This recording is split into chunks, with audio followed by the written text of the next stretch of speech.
central Illinois, northern Kane County in northeastern Illinois, southeastern Mchenry County in northeastern Illinois, until 7:30 p.m. At 6:40 p.m., a severe thunderstorm was located near Genoa, moving east at 50 miles per hour. Hazard, 60 miles per hour wind gusts. Source, radar indicated. Impact, expects damage to roofs, siding, and trees.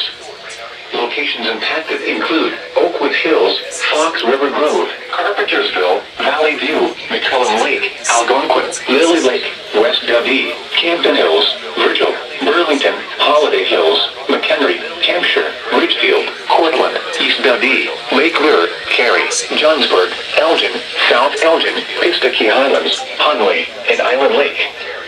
For your protection, move to an interior room on the lowest floor of a building. A tornado watch remains in effect until 10 p.m. for northeastern Illinois. A tornado watch also remains in effect until 10 p.m. for north central and northeastern Illinois. A tornado watch also remains in effect until 10 p.m. for north central and northeastern Illinois. A severe thunderstorm warning remains in effect until 6:45 p.m. for eastern Pueblo County. At 6:29 p.m., a severe thunderstorm was located near Kane County.